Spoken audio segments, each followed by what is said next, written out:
Let me ask you this, what would you do if you had such unrivaled strength? Would you be a force for good or evil? Would you harness it or let it consume you? Strength is a key factor in our motivations, for without strength, how could we achieve what we wish to become? Born in the March of 2018 and brought to life by Studio Mappa in the fall of 2020, this question was brought into the limelight. As we journey through its second season, this theme seems to be a guiding force for molding the futures of our characters' destinies and leaving a mark on the series. Together, let's dissect the events of this season, which will help with the itching question that has been lurking in the back of my mind for a few weeks now. Is being powerful true strength, or is strength something else entirely?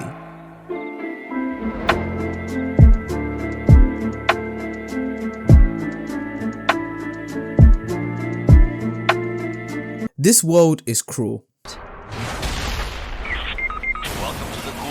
I think the first arc of the season 2 showcased that, with the hidden inventory arc. Gojo and Gato was tasked to protect Riko because she was the star plasma vessel, but unfortunately for her, that's the cutest fucking thing I've ever seen in my life. this created two paths for our characters. Gojo understanding where he went wrong and finally unlocking a new technique. He focused on getting stronger, he knew his weaknesses and wanted to improve from them, seemingly leaving his peers behind. Whereas Gato, on the other hand, had a conundrum. He didn't know what his purpose was anymore as a sorcerer. He felt lost whilst falling into depression and losing weight, being closed off from his peers. He knew that the Jujutsu world was responsible for protecting the weak, right? It was their duty, right? They had to exercise, right? Damn monkeys.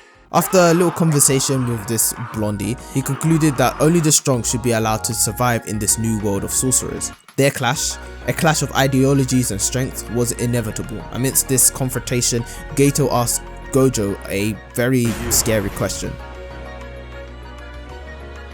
Do you think you're the strongest because you're Satoru Gojo? Or are you Satoru Gojo because you're the strongest? This paradox captures the essence of their ideals, because Gato knows that with Gojo's strength, this foolish idea could become a reality just for an instant. For Gojo, it seems like it's impossible, something that he can't seemingly achieve because of how weak he is. Gato's departure was from this moral compass. He believed that strength in sorcerers defined their existence. He saw it not as an attribute to protect the weak, but as a means to reshape the world, whereas Gojo saw his strength to protect the world, to protect things that he believed he couldn't, to protect someone like a young girl or his best friend. The first few episodes sets the stage for a season-long unanswered question that I believe will soon be answered. Should strength be used for protection or a catalyst for transformation?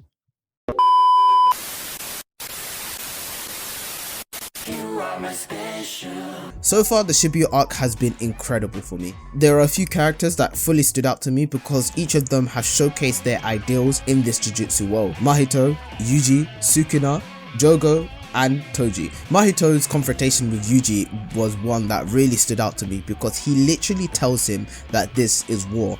He tells him that you should stop this idea of shonen battles where you just throw your ideals and philosophies at each other and see who wins, and thinking that only the good prevail, because this is a morally grey world and only the strong survive. And then we have Toji, who is steeped in enigma. We only have a few glimpses of him in the hidden inventory arc, but we get an understanding that his belief of unparalleled strength drove him to this relentless pursuit to destroy the Jujutsu world. His strength and defiance was from his rejection of the clansmen and that he wanted to prove them wrong.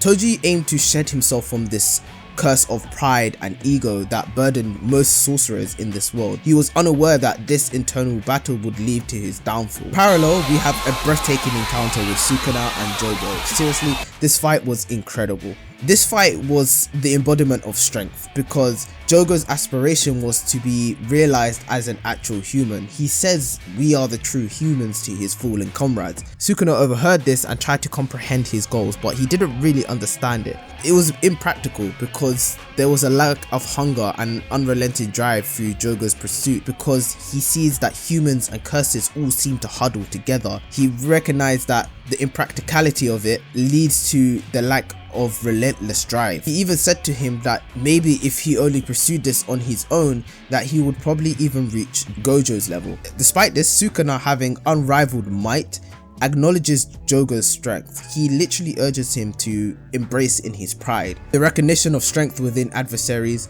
they illuminate this nature of the Jujutsu world. All these encounters highlight the strength and determination that delve into internal conflicts, pride, and the pursuit of ideals.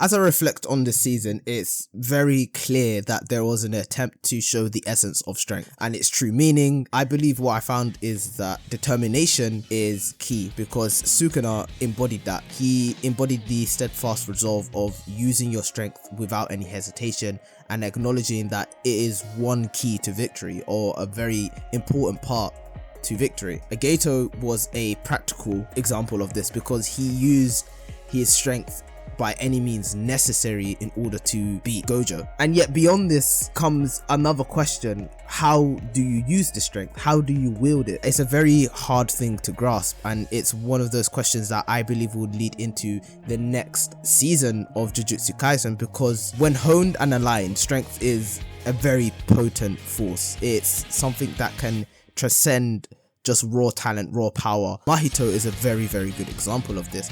There was this one scene that I don't think anybody noticed, was when Mahito was speaking to Sukuna and Sukuna just let him talk. He didn't get rid of him. It's because he respected him in that moment. He knew that he used any means necessary to talk to him. Sukuna really did respect him. Dance between determination and its use of it. It's about continuously aligning, applying, and using it towards your ultimate goal, because that's what separates the winners and the losers.